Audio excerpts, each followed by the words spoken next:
Ladies and gentlemen, please welcome Vice President of Engineering Google Travel, Oliver Heckman, in discussion with Skift Executive Editor Dennis Schall.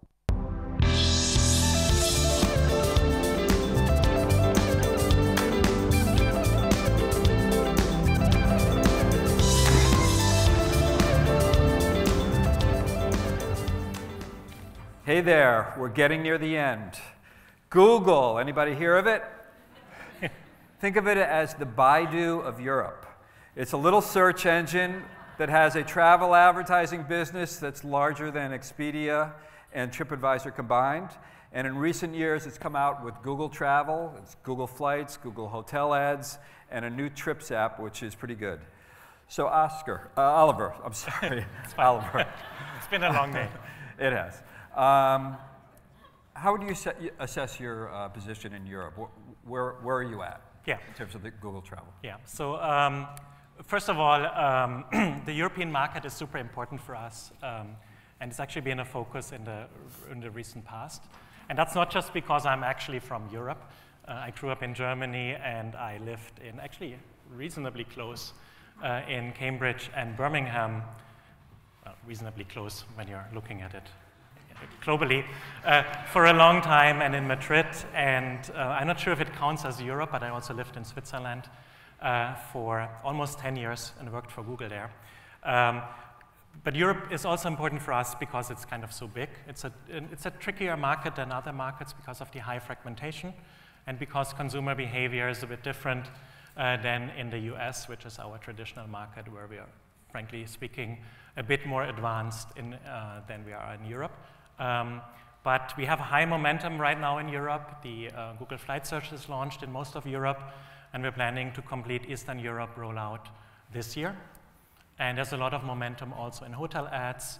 We're working with a large number of partners here in Europe, from like Accor Hotels, Premier Inn, and so on, to like recently we had a good collaboration with Betfinder and helped them expand into the US market and the UK market here, and help them acquire 25,000 users in a super short amount of time. So in terms of consumer traction, is it Google Flights that's leading the way and hotel ads is a little slower, or how do you look at it? It depends on the exact country that you look at. So there isn't a general answer. Both actually have very high momentum in Europe, so they're both leading the way in a certain sense. But the hotels, as is throughout the travel industry, that's the money maker. Yeah, because of like, I know someone famous said, nobody has made any money, or the net money made and the net money lost in the airline industry evens itself out. From our perspective, we see Flight Search as an upper funnel product and hotels as a lower funnel product. And for our revenue story, hotel ads is the key revenue maker in the travel space. So how does the strategy differ in Europe? Is the product the same, or how do you view that? Yeah, that's a very good question. I would say region by region, the strategy that Google employs in travel and elsewhere, the strategy actually is the same, but I would say the tactics differ. Like our strategy is, and that's true for the rest of Google, but it's particularly true for the travel teams that I'm responsible for. The strategy is basically focus on the user, build a great consumer experience, and then use our role as a connector with like millions of users. A what consumer experience? A fantastic consumer experience. Got it. Build a fantastic consumer experience, and then use the role that Google plays as a connector between those millions of users that come to us every day and ask us travel-related queries, and connect the users to the partners that work with us, and have then users buy the right travel product from the right partner. That's a general strategy, and that's the same strategy in every country and in every region. However, to build an awesome consumer experience, you have to basically address the local needs of consumers in local markets. And let me make concrete examples. As I said, I lived in Switzerland for a long time. My family lives in Frankfurt. So I regularly had to do the trip Frankfurt-Zurich and back, or Zurich-Frankfurt and back. That is basically, you have in Europe, like in the US, you typically fly for any longer trip, or you take a car if it's a shorter trip. In Europe, that's different. You have trains as a viable alternative between many European destinations. So I remember the times when I had to look up basically the recent train prices and the prices for an airline ticket, and then make the comparison and decide what to buy. The Google Flights product has launched a while ago functionality where we actually integrated the train prices into flight search, which is particularly relevant here in Europe. That's also where it's launched. So if you search, basically you go to Google and you search Frankfurt to Zurich, you'll see the Google Flight Search results, and it will also show you the 3-hour, 55 minutes, if I remember correctly, train ride and the price that you pay with Deutsche Bahn for that ticket. And do you care which one the consumer picks? The consumer should make an informed choice. What we care about is that the user has all the information available so that the consumer can make the optimal choice. Yeah, because that's what makes the user come back to use our products. What about the products themselves? Do you have any emerging products in Europe that you might not have in the US or elsewhere? Yeah, so as I'm sure the whole audience knows, the European market is much more of a package market than the US, for example. And we're running a very large-scale experiment right now in Europe. It's launched in the UK and in Germany as the only 2 countries. And basically if we go to the destination product, the product we launched last year, it has a planner trip functionality. It's a logistics module that helps travelers while they're upper funnel basically get an understanding for how expensive it is to visit a certain destination. And it does that by including flights and hotel prices together.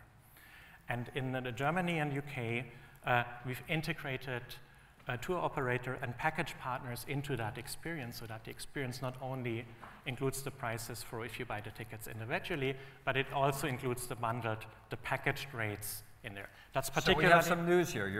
You're launching packages, travel packages.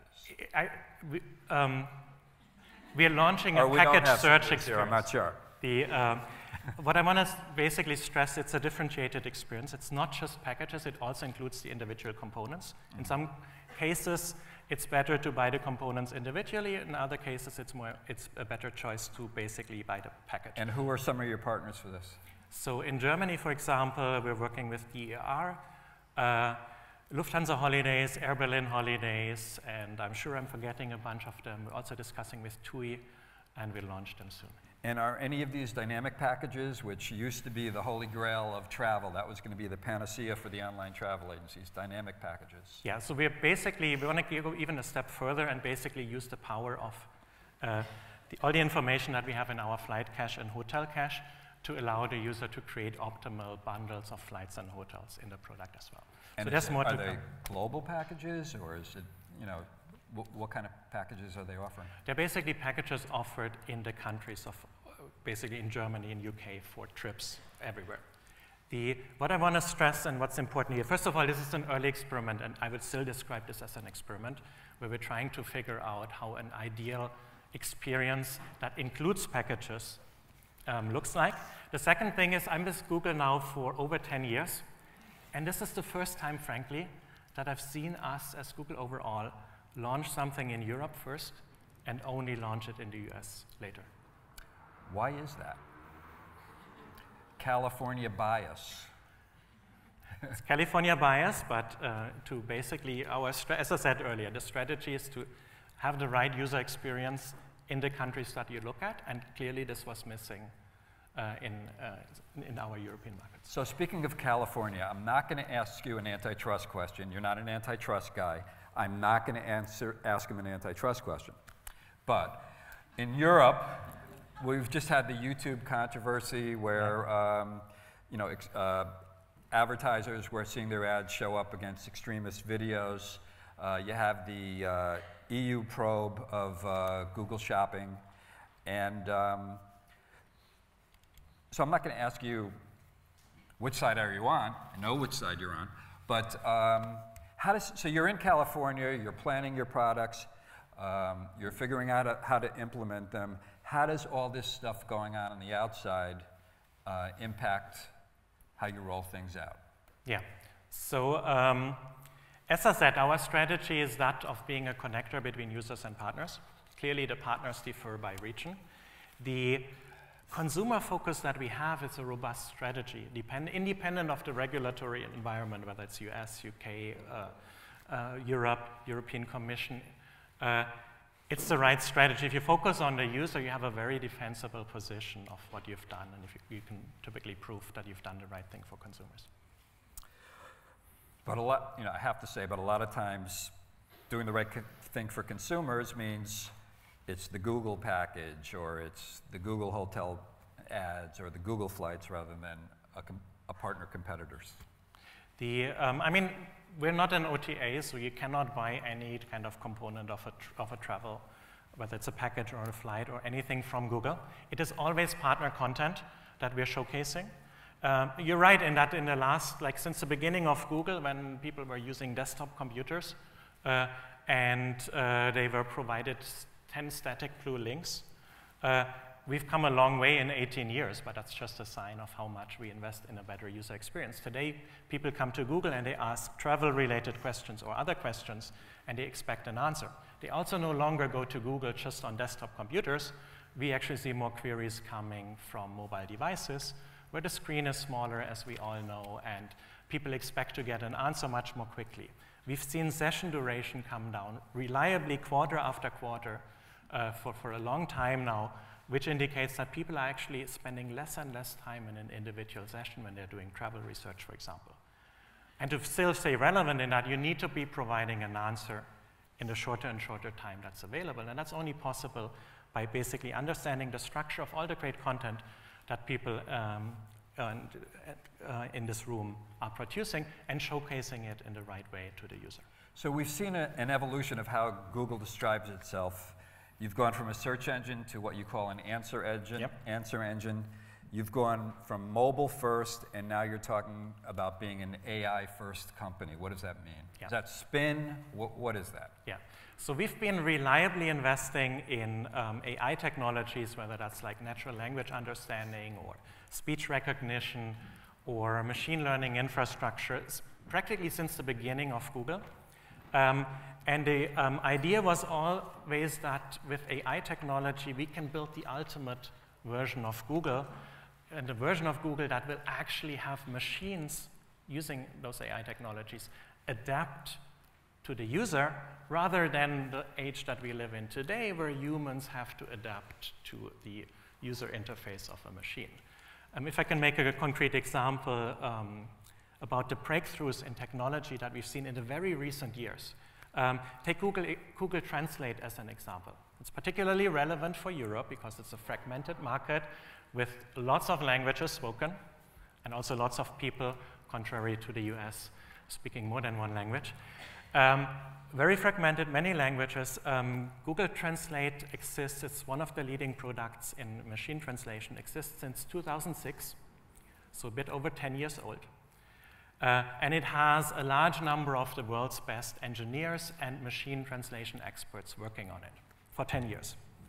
Last year, end of last year, we switched the underlying technology, and that was very well timed because last year was also an important year of growth for Google Translate in Europe, triggered, for example, by the refugee crisis. For example, we saw German to Arabic and vice versa translations go up by a factor of 5 last year. Triggered by the influx of refugees. Very important year. We changed the underlying technology to use deep learning neural networks. Yeah, that's the recent breakthrough in machine learning. And that change alone led to a quality increase on a product that already had the world's best quality in translation. The same amount of quality improvement that it took 100 of the world's best people in that area over a course of 4 years. So 100 people for 4 years got the same quality of increase and a simple change to a deep learning neural network that we launched last year. Let's talk a little bit about Google Trips. Yep. It's a pretty cool app. You've been using it? I've been using it in London. It mines my Gmail so I can find my airline reservations from 100 years ago. They're all there, plus future reservations, yep. Hotel reservations. You can find things to do. You launched it, what, about 4 or 5 months ago? Maybe it's a September little longer. last year. Okay. So what have been the learnings about that so far, and when are we going to see bookings in that? Yeah. First of all, you're an American, so you didn't have a train or a bus ticket. But we recently also launched that it's not mining your flight and hotel only. It is also relevant for Europe, mining for bus tickets or train tickets that you've booked in Gmail. So it's doing very well. It has been received very well. We've been launching. We're still in the mode where we're tuning the user experience. And it's better than Facebook City Guides, right? I'm of course biased here. So some of the things that we've been learning. I remember that we had heated debates before we started implementing the product, whether we should be making it offline capable or not. And arguments for it were like, look, we will not have reliable connectivity, or you might be paying for roaming, so make it offline capable. And arguments against it were, well, we're moving to a world where roaming is becoming cheaper literally month by month, yeah, and where ubiquitous internet is kind of a commodity soon. So we had these heated arguments back and forth. We made the decision to build the architecture in a way where offlining is easy. And it turned out that that was a really good idea. Like about a third of the trips that people take, they offline the trip beforehand.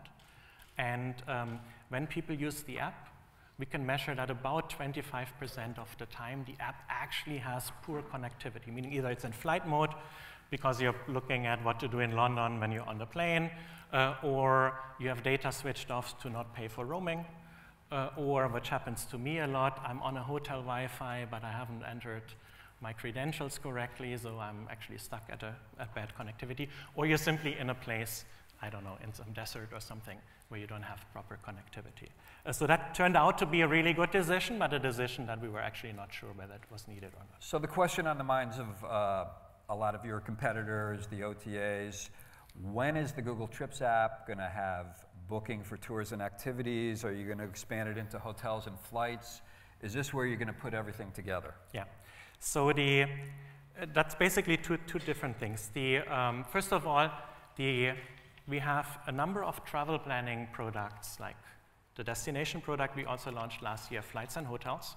They're all integrated into search, and we believe that that's the right strategy because users have all kind of other travel-related questions when they're like searching for hotels and flights or destinations, like do I need a visa to go to Russia, or is the Zika virus in Hawaii, and all that kind of stuff. The best answers you'll get for any of these questions is in Google Search. The Trips app, we see more complementary to that. It's intended to be your reliable guide when you're in destination, or like the day before you're leaving to the destination, or while you're on the plane approaching your destination. And therefore, we're not intending anytime soon to integrate travel planning functionality into the app.